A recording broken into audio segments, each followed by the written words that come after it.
केतो दर्पणमार्जनं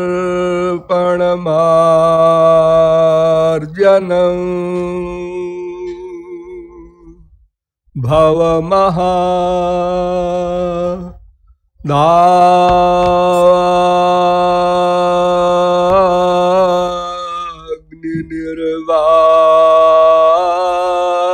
दाग्निर्वापणम् श्रेयः कैरवचन्द्रिका वितरणम् विद्या बधूजीवनम्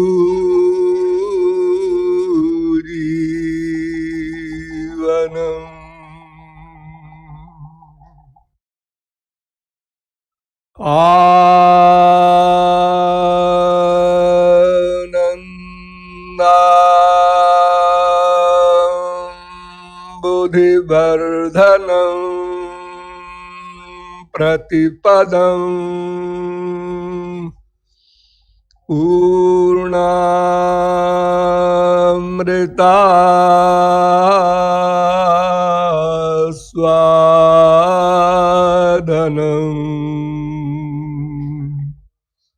सर्वात्मस्नपनं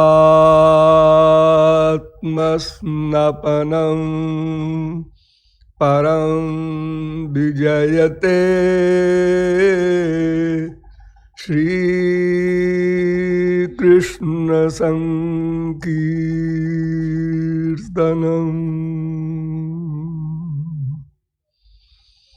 मधुर मधुर में तन मंगलम मंगलाना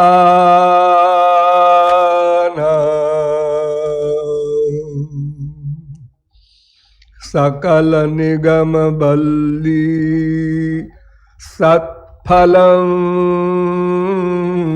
चित्स्वरूपम सकृदपि परिगीतं श्रद्धया हेलया भृगुवर नरमात्रं तारयेत् कृष्ण नाम। यो ब्रह्माणं विदधाति पूर्वं यो वै वेदांश्च प्रहिणोति तस्मै तग्वं ह देवमात्मबुद्धिप्रकाशं मुमुक्षुर्वै शरणमहं प्रपद्ये।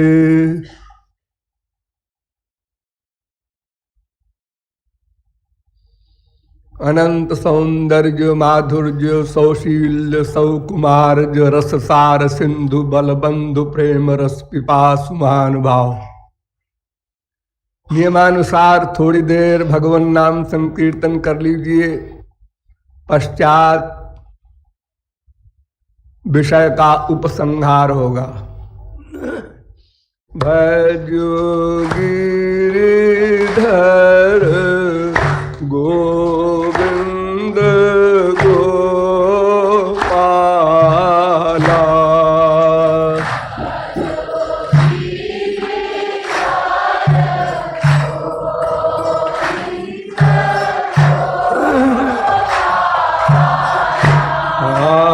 भजो गिरिधर गोविंद गोपाला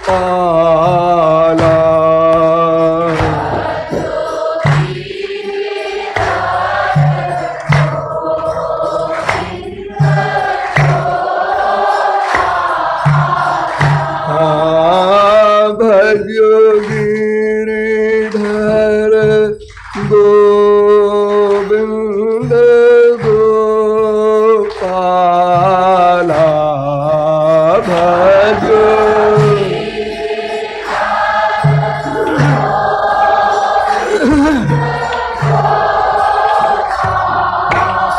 हरे भजो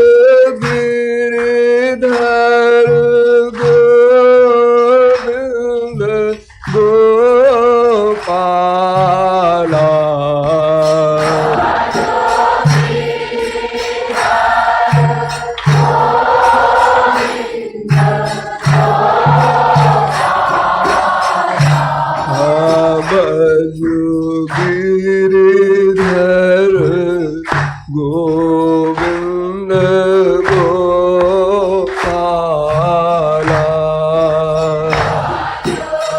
श्री राधे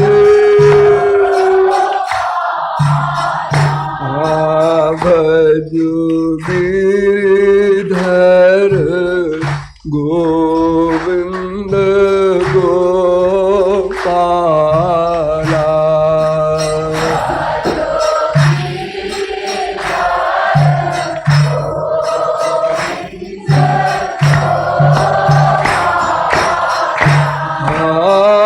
भजो गिरिधर गोविंद गोपाला भजो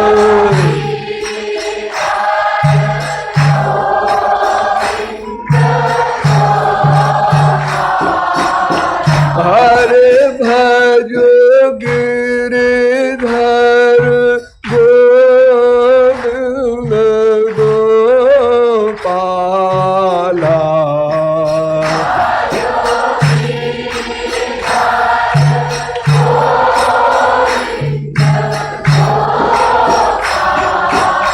हरे भजो गिरिधर गोविंद गोपाला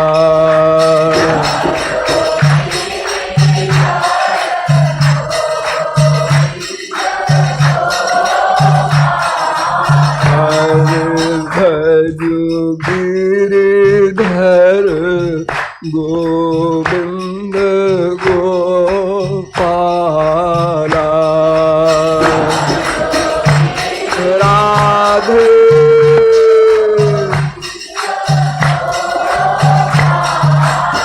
हरे भजो गिरिधर गोविंद गोपाला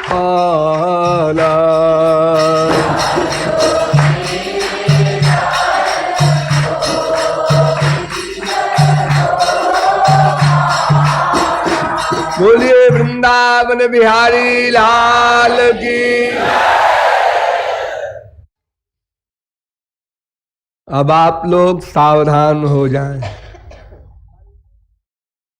कल मैंने आप लोगों को बताया कि भक्तराज प्रहलाद ने असुर बालकों को यह उपदेश दिया कि श्री कृष्ण भक्ति के सिवा और कोई भी श्रेयस्कर सिद्धांत नहीं है। केवल भक्ति से ही जीव अपने परम चरम राधांत परमानंद को प्राप्त कर सकता है अथवा भवारणों से उत्तीर्ण हो सकता है। ये प्रहलाद की उक्ति शास्त्र वेद सम्मत है या नहीं, यह प्रश्न आ सकता है।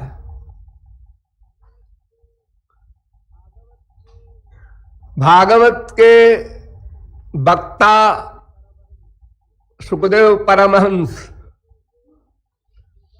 यह भी गर्भ में ही परमहंस हो चुके थे।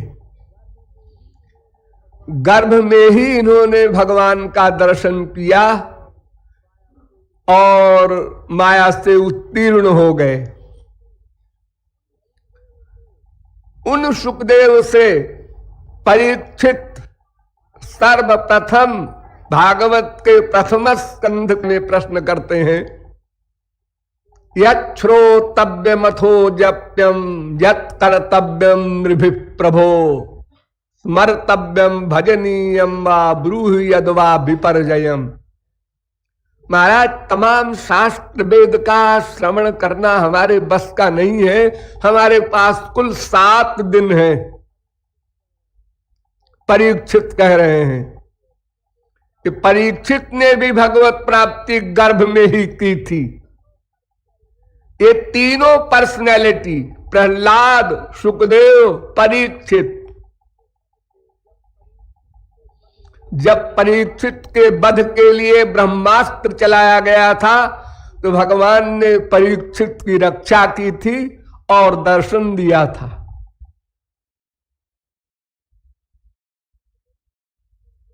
और जैसे संसार में कोई बच्चा पैदा होता है तो रोता है आंख बंद करके, ऐसा नहीं किया परीक्षित ने। ये आंख खोल कर पैदा हुए और मुस्कुराते हुए चारों ओर देखने लगे कि वो जो मैंने गर्भ में देखा था वो यहां कहां है। गर्भ दृष्ट मनुध्यायन परीक्षित नरेश्विह। उन परीक्षित का ये प्रश्न है। इसका तात्पर्य ये नहीं कि परीक्षित जानते नहीं। जिसने भगवत तत्व को प्राप्त कर लिया उसको प्रश्न करने का तो कोई प्रश्न नहीं है। फिर भी हम सब जीवों के कल्याण के लिए भागवत के प्रथम स्कंध में ही सर्वप्रथम प्रश्न करते हैं। और सुखदेव परमहंस ने उत्तर दिया, तस्मात् भारत सर्वात्मा भगवान ईश्वरो हरि।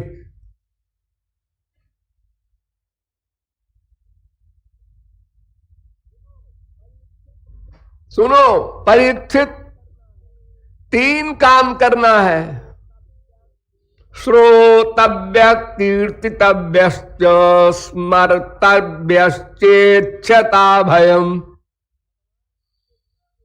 भगवान के गुणानुवाद, उनकी कथा सुनना है, उनके नाम गुण लीलादिकों को गाना है और उनका स्मरण करना है।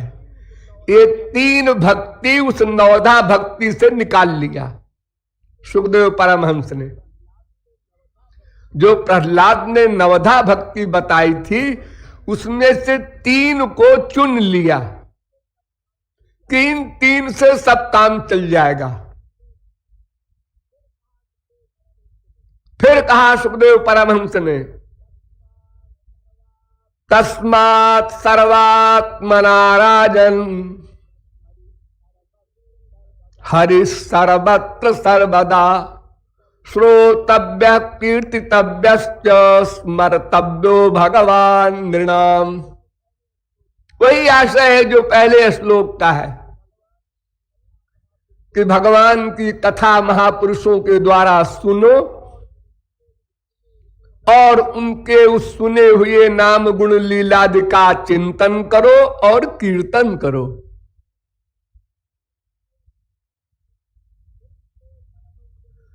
फिर सुखदेव परमहंस ने कहा, दूसरा कोई मार्ग नहीं है। नहीं यतोन्य शिव पंथा विशता संसृता विह। और कोई मार्ग ही नहीं है। 2 मार्ग हो तो चलो भाई, इधर से नहीं जाएंगे इधर से निकल जाएंगे। अरे मिठाई खाना है, न रसगुल्ला खाया कलाकंद खा लिया। नहीं यतोन्य, इस भक्ति मार्ग के सिवा जो 3 मैंने साधन बताए इसके सिवा और कोई मार्ग नहीं है। वासुदेवे भगवती भक्ति योगो यतो भवेत। इन्हीं 3 साधनाओं से श्याम सुंदर का प्रेम मिल जाएगा। कपिल भगवान के अवतार थे। उन्होंने अपनी मां देवहूति को उपदेश किया, एतावानेव लोकेस्मिन् पुंसाम निःश्रेयसोदया तीव्रेण भक्ति योगेन। केवल भक्ति ही एकमात्र साधन है। अपनी मां को कपिल सांख्य करता, जिनको लोग कहते हैं नास्तिक दर्शन बनाया। भगवान का कहीं जिक्र ही नहीं पूरे सांख्य दर्शन में, केवल सृष्टि का वर्णन है। वो कपिल अपनी मां को उपदेश दे रहे हैं, धर्मराज एतावानेव लोकेस्मिन् पुंसां धर्मः परस्मृतः। उनका भी एक ही सिद्धांत है, तन्नाम ग्रहण आदि। भी संक्षेप में उन्होंने कहा कि भगवान का नाम कीर्तन, गुण कीर्तन, लीला कीर्तन, उनका स्मरण और उनका श्रवण। अरे स्वयं ब्रह्मा कहता है, देखो मैंने 3 बार वेदों को मथा है। कृदन्वीक्ष्य मनीषया भगवान ब्रह्म कार्ष्णेन त्रिदन्वीक्ष्य मनीषया तदध्यवस्यत् कूटस्थो रतिरात्मन् जतो भवेत्। श्री कृष्ण में भक्ति करो, प्रेम करो, बस। ये ब्रह्मा सृष्टिकर्ता मैं बता रहा हूं। भागवत में हर अध्याय में, हर स्कंद में भरा पड़ा है, केवल भक्ति से ही काम होगा। भक्त्या में कया ग्राह्य, एक भक्ति से ही, और कोई मार्ग नहीं। और गीता तो आप जानते ही हैं, भगवान का चैलेंज है, मामेव ये प्रपद्यन्ते माया में ताम तरन्ति ते। केवल मेरी ही शरण में जो आता है वो इस माया से उत्तीर्ण हो सकता है। परमानंद प्राप्त करना तो बहुत दूर की बात है, प्रेमानंद प्राप्त करना और दूर की बात है। माया निवृत्ति भी नहीं हो सकती बिना भगवत भक्ति के। भक्त्या त्वनन्यया शक्यो अहमेवं विधोर्जुन द्रष्टुम ज्ञातुम च तत्वेन प्रवेष्टुम च परंतप। चाहे कोई मुझको जानना चाहे, चाहे कोई देखना चाहे, चाहे मुझ में प्रविष्ट होना चाहे, प्रत्येक लक्ष्य वाले को मेरी भक्ति करनी होगी। तो गीता तो भरा पड़ा, हर अध्याय में भगवत भक्ति का ही निरूपण है। ज्ञानी हो गया, परमहंस हो गया, लेकिन माया निवृत्ति नहीं होगी। सा सर्वविद भजति माम सर्वभावे न भारत। वो पूर्ण ज्ञानी मेरी भक्ति करता है। क्यों? भक्ति के बिना ज्ञान नहीं होगा।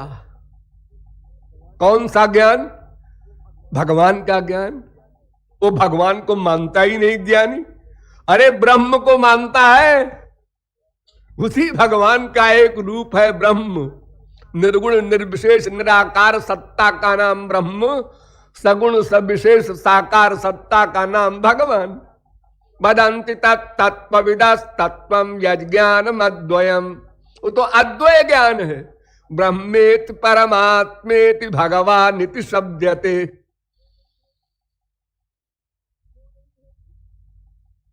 क्यों नहीं होगी? ब्रह्म की प्राप्ति क्यों नहीं होगी ज्ञानी को?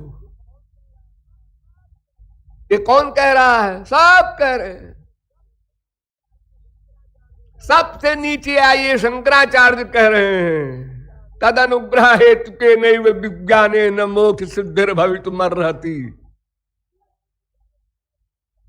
बिना त्वत्कटाक्षं कथं तत्वबोध।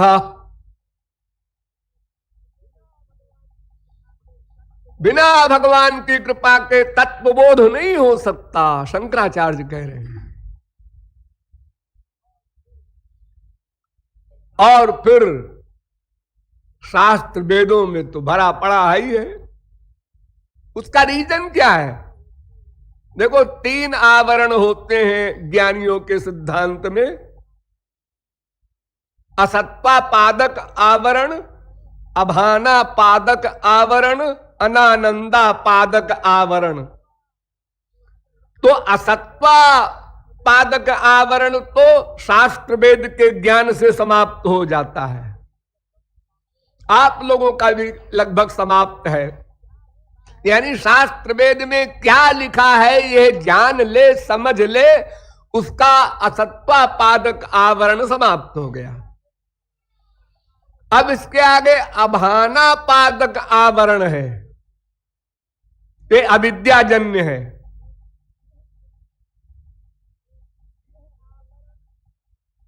यह आवरण तत्त्वमसि के चिंतन से लेकर अहम ब्रह्मास्मि के चिंतन की परिसमाप्ति पर समाप्त हो जाता है। तू वही है, यहां से चिंतन प्रारंभ करता है ज्ञानी, और अहम ब्रह्मास्मि, मैं ही ब्रह्म हूं, यहां आकर समाप्त हो जाता है। लेकिन समाप्त करने में 8 कक्षाएं पार करनी पड़ती हैं। विवेक, वैराग्य, समाधि षट संपत्ति, मुमुक्षु, श्रवण, मनन, निधिध्यासन, समाधि, इतनी कक्षाओं को पार करना होता है। पहला विवेक। विवेक का तात्पर्य है कि हम आत्मा है, ये हमारा शरीर है, हम शरीर नहीं है, ये संसार अनित्य है, नश्वर है, ये सदा बोध रहे। सदा यहीं पर फेल हो जाएंगे सब सन्यासी जितने ज्ञानी हैं हमारे देश में। सदा बोध रहे। सदा बोध रहेगा तो कोई गाली दे, निंदा करे तो फील नहीं होना चाहिए, क्योंकि तुम आत्मा हो। अब आत्मा सदा आनंदमय है, उसकी बुराई क्या होगी। फिर विवेक के बाद वैराग्य। संसार में न राग हो न द्वेष हो, यहां पहुंचना बहुत मुश्किल। कितने सन्यासी और ज्ञानी आपको मिलेंगे विश्व में जिनको न कहीं राग हो न द्वेष हो। फिर समाधि षट संपत्ति, शम, दम, श्रद्धा, समाधान, उपरति, तितिक्षा, ये 6 में एक भी नहीं हो सकता। पहला शम है। शम माने मन पर कंट्रोल। अरे मन पर कंट्रोल तो अर्जुन का नहीं था, वो कह रहा है चंचलम में मनः कृष्ण प्रमाथि बलवद दृढ़म तस्याहम निग्रहम मन्ये वायोर्वसु दुष्करम। जिस अर्जुन ने बचपन में ही समस्त कौरवों के बीच में जब कंपटीशन हुआ धनुष बाण से निशाने का, तो एक पक्षी की आंख में कालिमा, तो सब शिष्यों ने तो पक्षी भी देखा, आंख भी देखा, कालिमा भी देखा, और अर्जुन ने कहा गुरुजी केवल कालिमा देख रहा हूं। इतना मन बस में।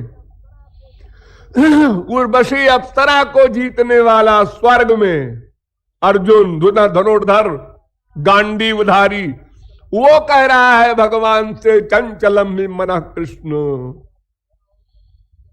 कोई सन्यासी खड़ा हो कंपटीशन में अर्जुन के आगे, इसका सम हो।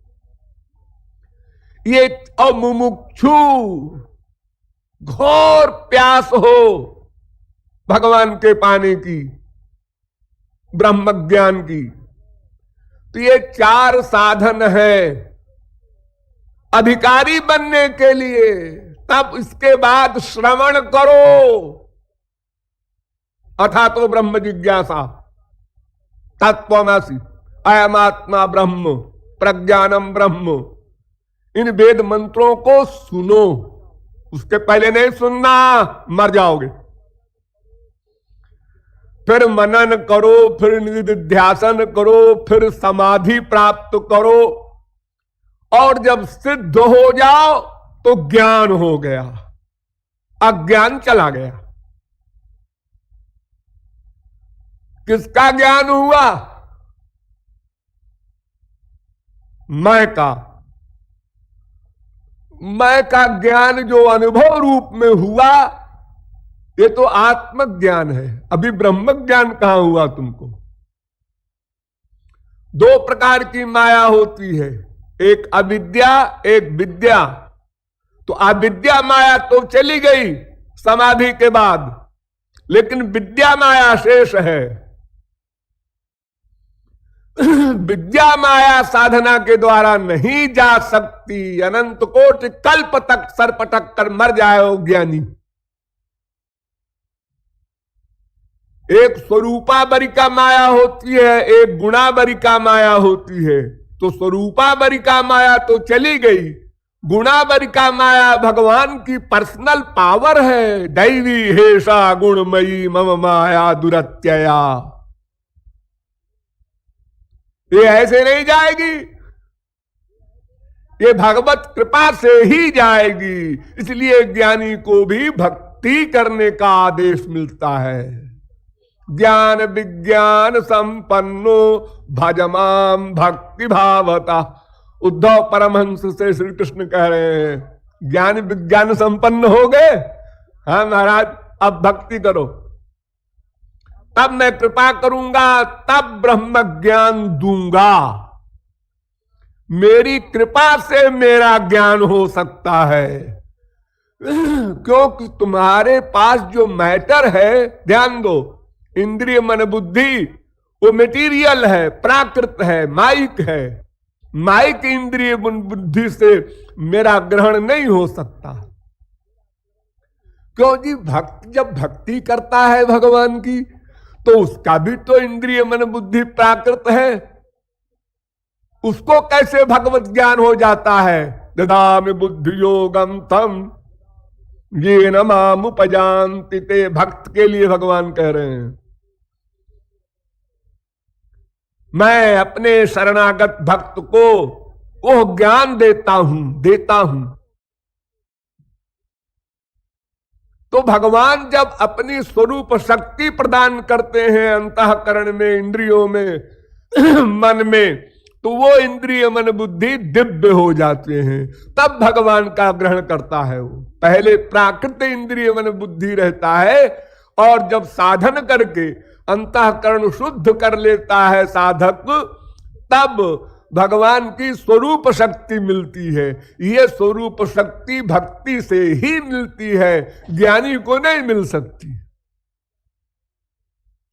इसलिए ज्ञानी पृथ्वी जल तेज वायु आकाश अहंकार इतने से को क्रॉस कर जाता है, इतने से परे हो जाता है, लेकिन उसके आगे महान प्रकृति, ये दो तत्व रह जाते हैं।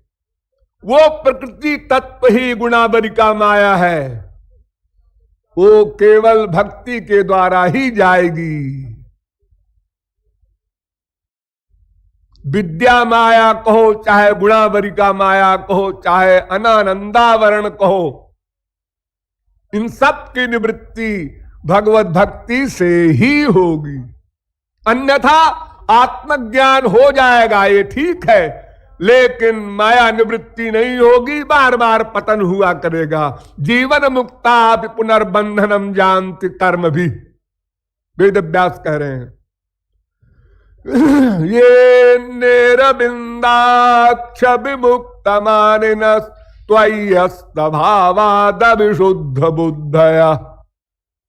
अविशुद्ध बुद्धया है, उनके अंतःकरण का निर्मूल नाश नहीं हुआ विद्या का। इसीलिए शंकराचार्य ने अपनी मां को उपदेश दिया कि मां शुद्धयत ही ना अंतरात्मा, अंतःकरण की शुद्धि भी नहीं हो सकती बिना श्री कृष्ण भक्ति के। कथम बिना रोमहर्षम द्रवता वा चेतसा बिना, बिना नंदाश्रु कलया भक्त्या शुद्धेत विनाशय। तो ज्ञानी के प्रारंभ में ही इतनी कठिनता, और फिर वो माया निवृत्ति और ब्रह्म ज्ञान या ब्रह्म प्राप्ति भी नहीं कर सकता भक्ति के बिना, तो फिर वो मार्ग कहां हुआ। मार्ग का मतलब ये है कि भक्ति की हम बिल्कुल परवाह नहीं करते, और मोक्ष प्राप्त कर ले। चलो ना प्रेमानंद, सही मोक्ष तो मिल जाए, मृत्यु से तो उत्तीर्ण हो जाए, तमेव विदित्वा जो हमारा सिद्धांत है वो तो हल हो जाए। नहीं हो सकता। अतएव प्रहलाद कहते हैं केवल भक्ति ही एक साधन है। नंबर 2 वाला जो ज्ञान है उसको भी भक्ति करने पर ही अपना लक्ष्य प्राप्त होगा। और नंबर 3 एक और है कर्म, वो तो खिलवाड़ है, उसका तो फल ही स्वर्ग है। जिस कर्म का इतना लंबा चौड़ा उपदेश दिया वेद ने, वही वेद कह रहा है यत् कर्मिणो न प्रवेदयन्ति रागात् तेनातुराः क्षीणलोकाश्च्यवन्ते। वो तो क्षणिक सुख है, माइक सुख है। माइक सुख स्वर्ग में भी है, मृत्युलोक में भी है, वो केवल देखने का अंतर है। जैसे एक गरीब को आज साइकिल मिली और साइकिल पर चढ़कर घंटी बजाता हुआ बड़ी शान से चलता है अकड़ के, ऐसे एक मीडियम क्लास के व्यक्ति ने कार खरीदा, वो जबरदस्ती हार्न बजा बजा के चल रहा है, हमने कार खरीदा है। दोनों का सुख बराबर है, भीतर का सुख बराबर है और बाहर का बड़ा भारी अंतर है। ऐसे ही स्वर्ग में बड़े बड़े ऐश्वर्य हैं, ये बिल्कुल ठीक है, लेकिन वही काम, वही क्रोध, वही लोभ, वही मोह, वही ईर्ष्या, वही द्वेष, वही सब बीमारी जो हमारे मृत्युलोक में मानव देह में हम पा रहे हैं, वही सब स्वर्ग में भी है। दुखो दरकाश तमो निष्ठा क्षुद्रानंदा सुचार पिता। इसलिए कर्म से कोई मोक्ष की कल्पना करे तो फुल मैड है, और जो ज्ञान से मोक्ष की कल्पना करे हाफ मैड है, क्योंकि उसने आत्मज्ञान प्राप्त कर लिया है, आधा उसका काम बन गया है, आधा बाकी है। तो भक्ति के बिना किसी का काम नहीं बनेगा। इसलिए गौरांग महाप्रभु ने सनातन गोस्वामी को उपदेश दिया, भक्ति मुख निरीक्षक कर्म योग ज्ञान। जितने भी मार्ग हैं सब भक्ति का मुख देखते रहते हैं, कब वो कृपा करे तो हमको कर्म का फल मिले, ज्ञान का फल मिले, योग का फल मिले। एक योग मार्ग भी होता है। योग मार्ग वाले तो आनंद को मानते ही नहीं, विचित्र है वो, आनंद प्राप्ति उनका लक्ष्य ही नहीं है। स्वरूपे वस्थानम द्रष्टु स्वरूपे स्थानम, बस अंतिम दृष्टा अपने स्वरूप में आ गया। उनके यहां 2 प्रकार की समाधि मानी गई है, असंप्रज्ञात समाधि और संप्रज्ञात समाधि। तो जहां आनंद मिलता है उसको संप्रज्ञात समाधि कहते हैं, वो निम्न कक्षा की मानते हैं, वो कि अभी अधूरा है। और जहां आनंद नहीं मिलता वो असंप्रज्ञात समाधि मानते हैं, केवल दृष्टा रहता है, आनंद वानंद नहीं। और जो आनंद आत्मज्ञान से मिलता है ज्ञानी या योगी को, वो आनंद क्या है? वो आनंद है सात्विक गुण का आनंद। सात्विक सत्वात् संजायते ज्ञानम, ये आत्मज्ञान जो है सत्व गुण से उत्पन्न होता है। हम लोगों को रजोगुण का तमोगुण का आनंद मिलता है संसार में। सत्व गुण का आनंद इससे ऊंचा होता है, उसका आभास मिलता है कब? जब हम गहरी नींद में सोते हैं, जब सपना भी नहीं देखते, ऐसी नींद में जब हम लोग सोते हैं, उस समय का हमारा आनंद समाधि से ठीक नीचे है। ज्ञानियों को, योगियों को समाधि में जो आनंद मिलता है, लगभग वैसा ही आनंद हम लोगों को गहरी नींद में मिलता है, सुषुप्ति अवस्था कहते हैं उसको।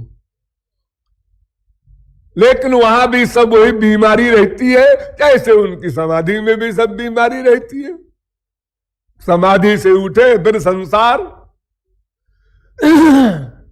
देहाभिमान फिर आ जाता है। इसलिए और कोई मार्ग नहीं, कर्म योग ज्ञान तपश्चर्या अनंत मार्ग है हमारे शास्त्रों में लिखे हुए, लेकिन वे सब माइक जगत के ही फल देने वाले हैं। ये कंक्लूजन समझो। कोई भुआ लोक, कोई तपा लोक, कोई जन लोक, कोई सत्य लोक, कोई ब्रह्म लोक, सब माया के अंडर में ही आपको ले जाएंगे, यानी बीच में ही छोड़ देंगे। प्लवाहेते अदृढ़ा यज्ञ रूपा। परम श्रेय, परम कल्याण, परमानंद इत्यादि का जो आपका लक्ष्य है वो हल नहीं होगा। तो उससे क्या मतलब निकला? इतना बड़ा परिश्रम किया और वही के वही खड़े हैं। हमको तो दोनों चीजें चाहिए नित्य, दुख निवृत्ति भी नित्य हो, आनंद प्राप्ति भी नित्य हो, और दोनों के लिए भक्ति ही एकमात्र मार्ग है। निश्चला तोई भक्तिर्या शैव मुक्तिर्जनार्दन। वेद व्यास का चैलेंज है कि भक्ति ही को तो मुक्ति कहते हैं, ज्ञान से मुक्ति किसने कहा? अगर ज्ञान से मुक्ति है तो वो भक्ति से ज्ञान मिला तब मुक्ति हुई। तो जननी तो भक्ति है, ज्ञान वैराग्य तो उनके पुत्र हैं, उनसे पैदा हुए हैं।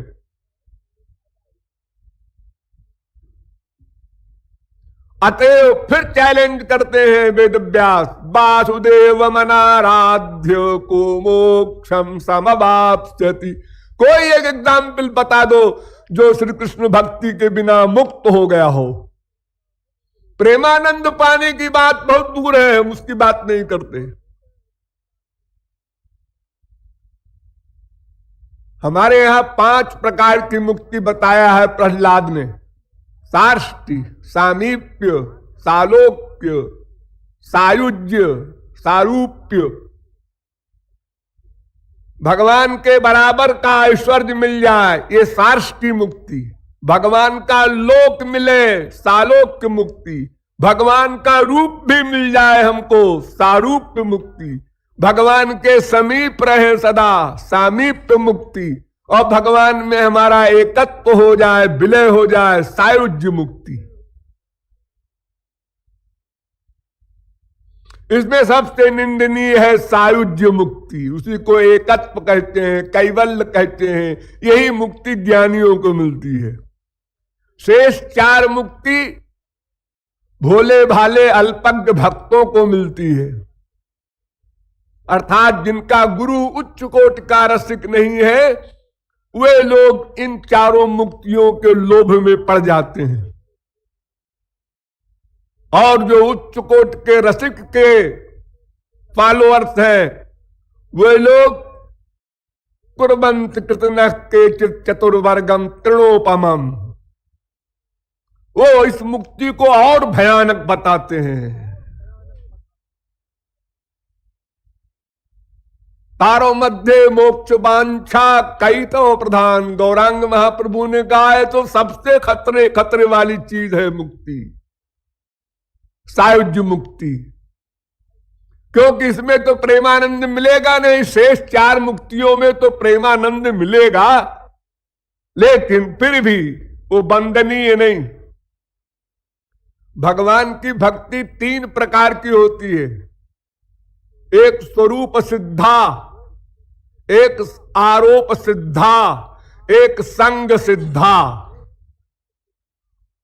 तो जिसमें कर्म ज्ञान का मिक्सचर होता है वो संग सिद्धा भक्ति है।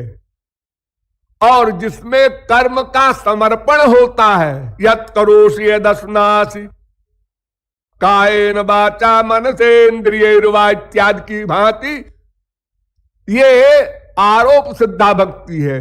और जिसमें केवल सेवा की कामना होती है वो स्वरूप सिद्धा भक्ति है, जो हम लोगों का लक्ष्य है।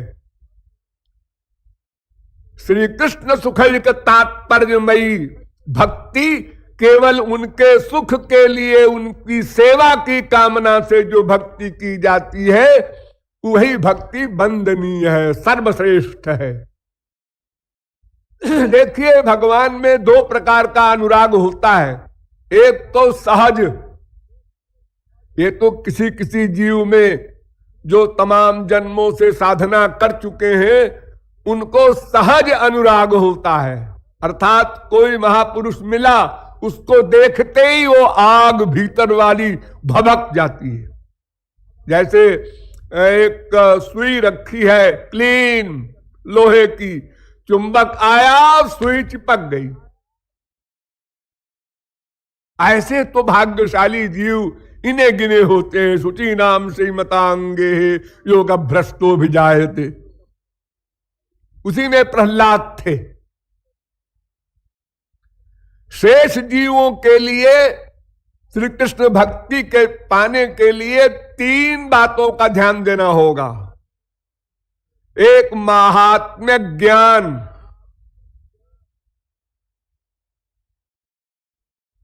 और एक संबंधक ज्ञान, और एक सेवा ज्ञान। ध्यान दो, ये तीन ज्ञान आवश्यक है। श्री कृष्ण और गुरु, इनका महात्म्य, इनका महत्व समझना। श्री कृष्ण कौन है, अगर आप ये नहीं ठीक ठीक समझेंगे तो आप लालायित नहीं होंगे, वो प्यास आपकी तेज नहीं होगी। श्री कृष्ण भगवान है, अरे क्या है भगवान, भगवान क्या बलाए है, डिटेल में समझना होगा।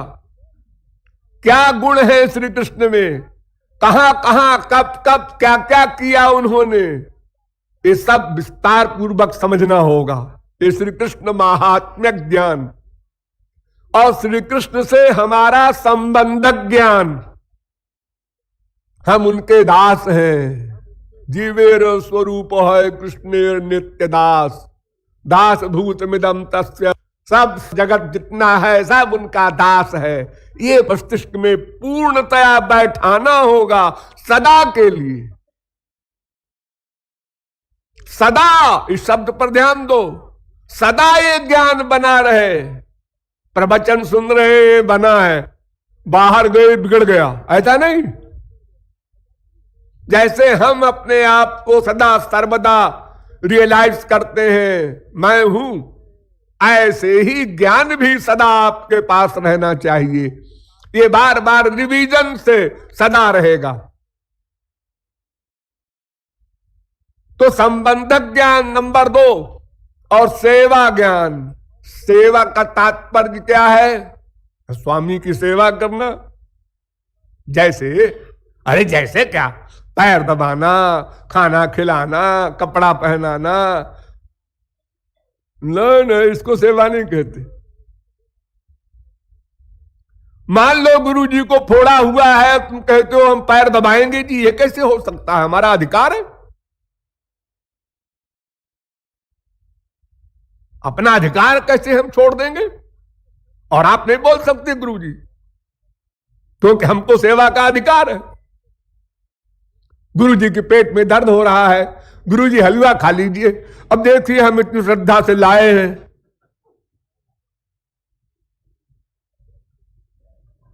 ये सेवा नहीं है। सेवा का अभिप्राय है अपने स्वामी को सुख देने का लक्ष्य रखकर स्वामी की आज्ञा अनुसार सेवा करना। आज्ञा समन सुसाहिब सेवा, उनकी आज्ञा पालन, ये सेवा है, अपनी इच्छा अनुसार सेवा नहीं। तो महात्म्य ज्ञान श्री कृष्ण का और उनके जन का, दोनों का संबंध, और दूसरा मैंने बताया संबंधक ज्ञान, तीसरा सेवा ज्ञान। ये तीनों ज्ञान जितना परिपक्व होगा उतने शीघ्र श्री कृष्ण प्रेम प्राप्ति का अधिकार प्राप्त कर लिया जाएगा।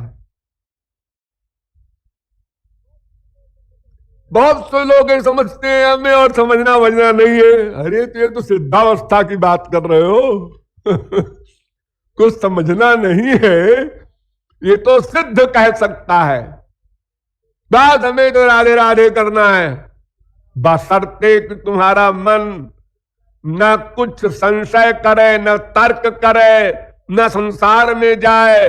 ऐसी सिचुएशन तुम्हारी हो गई हो तो ठीक है, कुछ सुनने की आवश्यकता नहीं है।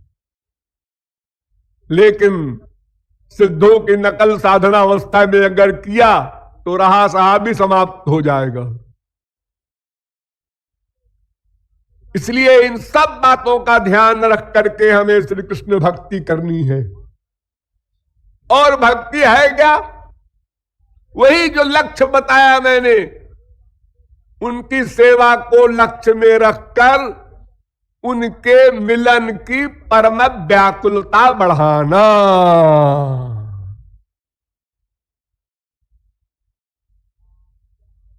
आद्यागमद्यदि श्रवत् श्रवणी भी रूति, ऋग्वेद का मंत्र है कि तुम भोले बनकर रो कर पुकारो, वो हजारों शक्तियों और हजारों हाथों के साथ तुम्हारे सामने आलिंगन को दौड़ आएगा।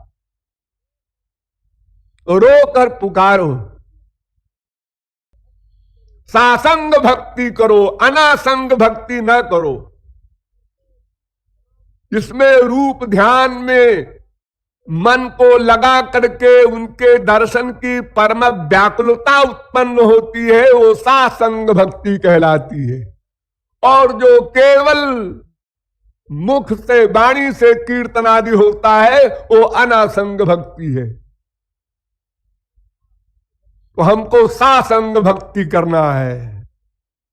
रूप ध्यान प्रमुख, सबसे पहले रूप ध्यान करते हुए रोकर उनके नाम गुण लीलादि का महात्म्य समझकर उसका चिंतन, वो चिंतन अकेले हो या कीर्तन के साथ हो या श्रवण के साथ हो, लेकिन स्मरण सबसे कंपलसरी।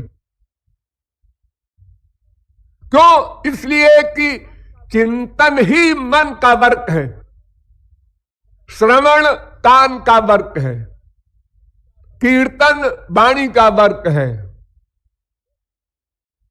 लेकिन चिंतन मन का वर्क है।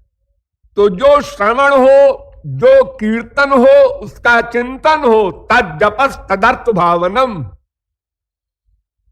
पातंजलि ने अपने योग दर्शन में भी एक सूत्र बना दिया, जिसका जप करो उसका रूप ध्यान करो, नहीं तो उसका कोई फल नहीं मिलेगा तुमको।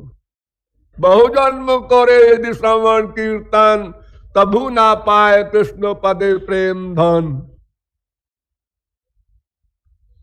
तो इन सब बातों को मस्तिष्क में रखकर श्री कृष्ण भक्ति करना है। और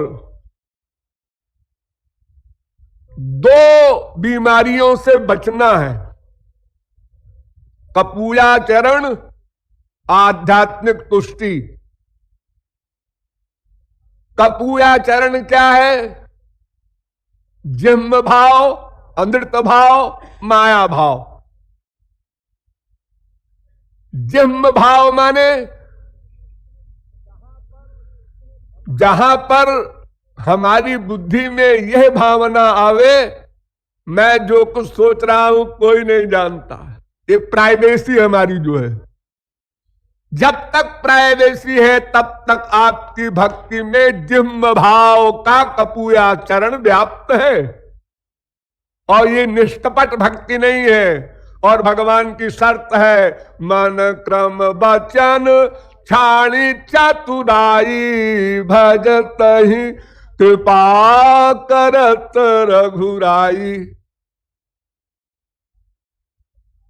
और अमृत भाव है अपने को अच्छा कहलवाने का सिद्धांत सामने रख करके व्यवहार करना। जरा सा भाव आया और हल्ला मचा रहा है कीर्तन में, सब लोग जान जाएं हम बड़े ऊंचे महापुरुष हो गए हैं। और माया भाव है दूसरों को खुश करने के लिए भक्ति का स्वांग रचे हुए हैं। तो ये 3 तो कपूयाचरण है, ये खतरनाक है। और 4 अध्यात्म तुष्टि है। एक भगवत तुष्टि, एक शरण वरण तुष्टि, एक काल तुष्टि, एक भाग्य तुष्टि। भगवत तुष्टि माने जब भगवान की इच्छा होगी तो वो भक्ति करा लेंगे हमसे। अभी उनकी इच्छा ही नहीं हुई। हाँ, उनकी इच्छा के बिना पत्ता नहीं हिलता। बाप दादों से सुनते आ रहे हैं वाक्य, तो हम भक्ति कैसे कर लेंगे? और शरण वर्ण तुष्टि उसे कहते हैं, खाली मुंह से कह दिया तुमेव माता च पिता तुमेव बंधुश्च सखा तुमेव, और अटैचमेंट है संसारी माँ बाप धन प्रतिष्ठा में, और मुख से बोल रहा है तुमेव।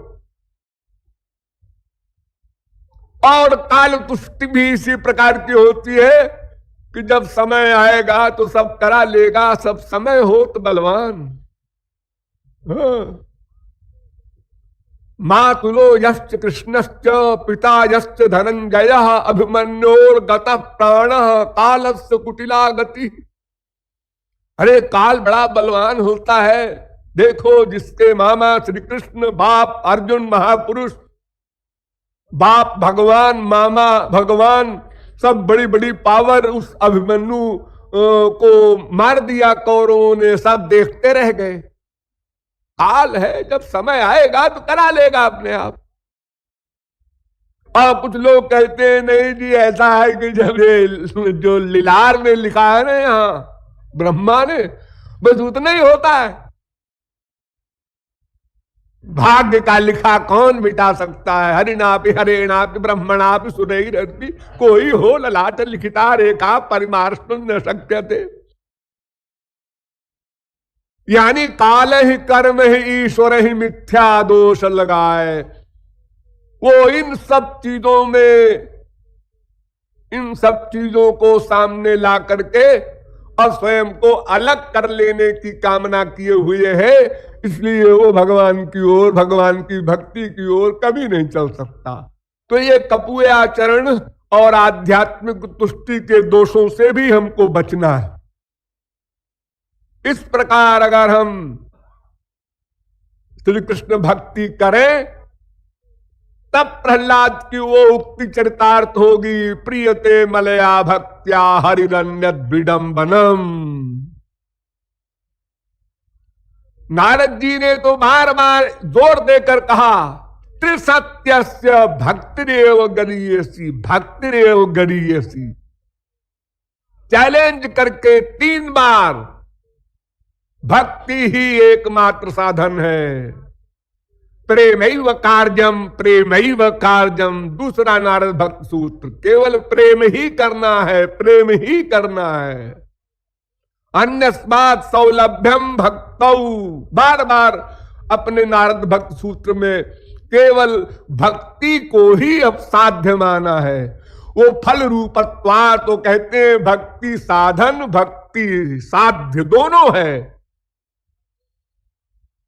जैसे कर्म स्वर्ग दे के मर गया, ज्ञान ने अज्ञान नष्ट किया और स्वयं मर गया, लेकिन भक्ति ने भक्ति दी और भक्ति बनी रही गोलोक में भी अनंत काल के लिए अमृत स्वरूपाच।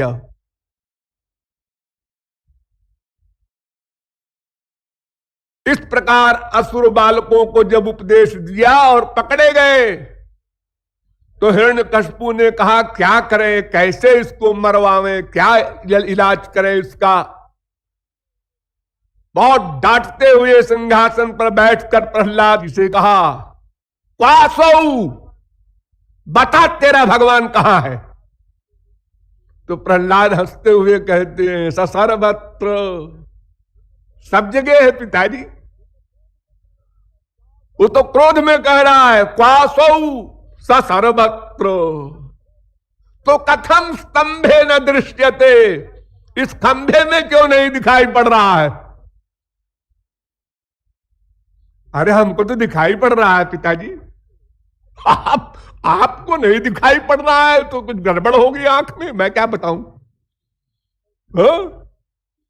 तो स्तंभम तताड़ाति बलस्व मुष्टिना, खंभे में बड़ी पावरफुल मुष्टिकापात किया, मुट्ठी से मुक्के से मारा, इतने जोर से मारा, इतना बड़ा तपस्वी, इतनी बड़ी पावर उसकी, खंभा टूट गया और नृसिंह भगवान प्रकट हो गए। हिरण्यकशिपु का वध कर दिया। मैं संक्षेप में बता रहा हूं। अब वध करने के बाद सब देवता लोग आ गए, ब्रह्मा शंकर सब ने कहा भाई अब को थैंक्स देना चाहिए, इतना बड़ा काम किया हम लोगों का, धन्यवाद देना चाहिए। तो कौन जाए आगे? सबने कहा शंकर जी से कि आप तो प्रलय करने वाले हैं, जाइए ना, मेरी हिम्मत नहीं। ब्रह्मा से कहा आप सृष्टिकर्ता है, आपकी दुनिया है, आपके लिए तो आए हैं वो। उन्होंने कहा वो सब ठीक है लेकिन मैं सामने नहीं जाऊंगा। तो सबने मीटिंग किया कि लक्ष्मी को भेजा जाए, उनकी अर्धांगिनी है, सदा उनके पास रहती ही है, इनको देख करके विराट रूप शांत हो जाएगा, फिर मुस्कुराहट वाला रूप आ जाएगा। लक्ष्मी ने कहा भाई इस समय मैं आप लोगों की बात नहीं मान सकता, मेरी हिम्मत नहीं है जानने की, वो स्वरूप देखा नहीं जा रहा है मुझसे। अनंत कोटि सूर्य के समान प्रकाश, सब हार गए। तब नारद जी ने एक तरकीब सुझाई, उन्होंने कहा भाई देखो ये सब घपट सपट ठीक नहीं है, बड़ी बदनामी की बात है कि मृत्युलोक में इतना बड़ा काम किया भगवान ने और कोई उनकी स्तुति न करे, अभिनंदन न करे। प्रहलाद को भेजो। प्रहलाद के पास गए, कहने बेटा तुम्हारे पिता को मार करके भगवान तुम्हारे वो जो है ना श्री कृष्ण वो खड़े हैं, उनसे जाओ ना उनके पास। वो चले गए लेफ्ट राइट, 5 वर्ष के तो थे ही। जब वो चले गए तो नृसिंह भगवान का जो स्वरूप विराट था, वो आंखों की माला पहने हुए, खून में लथपथ सब नाखून, प्रहलाद को देखकर मुस्कुराने लगे और कहा वरम वृणी स्वाभिमतम काम पूरोस्म्य हम नृणाम। बेटा वर मांगो, जो कुछ मांगो मैं सब देने को तैयार हूं। सब मांगते हैं, तुम भी मांगो बेटा। प्रहलाद ने कहा अच्छा, बेवकूफ बनाना शुरू हो गया इनका। कहते हैं वर मांगो। तो प्रहलाद ने कहा यस्त आशीष आशास्ते न सभृत्य सवै बणिक। महाराज जो कुछ कामना लेके जाए दास स्वामी के पास, तो वो दास नहीं है, वो तो बनिया है। ऐसा व्यापार तो हमारे संसार में रोज होता है। हमने 10 रुपया दिया और कहा 10 रुपये की मिठाई दे दे, हमने मिठाई दे दिया, हम चले आए, बिजनेस है। यदि राशीष में कामान वरांस्पम वरदर्शभ कामानाम हृदय संरोहम भवतस्तु वृणे भरम। अगर महाराज आप देने चाहते हैं, आपका आग्रह है कि मेरी आज्ञा है, मांगना पड़ेगा। अगर ऐसा कोई सीरियस आदेश हो तो महाराज फिर ये वर दीजिए कि मैं आपसे कभी कुछ न मांगू। ऐसा मेरा अंतःकरण कर दीजिए कि कभी मांगने की बुद्धि ही न पैदा हो। वर्तमान में तो नहीं है महाराज, लेकिन आगे भी न हो, ऐसा वर दे दीजिए। क्यों कि अहं त्वकामस्त्वद् भक्तस्त्वंच स्वाम्यनपाश्रय। मैं तो अकाम हूं, मैं सेवा चाहता हूं, मैं कुछ मांगने नहीं आया। और आपको भी हमसे कुछ नहीं चाहिए, फिर आप मुझसे क्यों कहते हैं मांग? इंद्रियाणि मन प्राण आत्मा धर्मो धृतिर्मति ह्री श्री तेज स्मृति सत्यम यश्च नश्यन्ति जन्मना। महाराज ये कामना ऐसी बुरी चीज है कि अगर कामना पैदा हो गई तो इंद्रियां, मन, प्राण, आत्मा, धर्म, धैर्य, लज्जा, श्री, तेज, सत्य सब नष्ट हो जाते हैं। तो महाराज कामना की बीमारी मुझको नहीं है, इसलिए मुझे ऐसा वर दीजिए कि बस कामना कभी पैदा ही न हो। नृसिंह भगवान मुस्कुराने लगे। उन्होंने कहा अच्छा अच्छा ठीक है, अब आज्ञा सुन। क्या आज्ञा दे रहे हैं? अथापि मन्वन्तरमेतदत्र दैत्याश्वराणामनुभुङ्क्ष्व भोगान्। एक मन्वंतर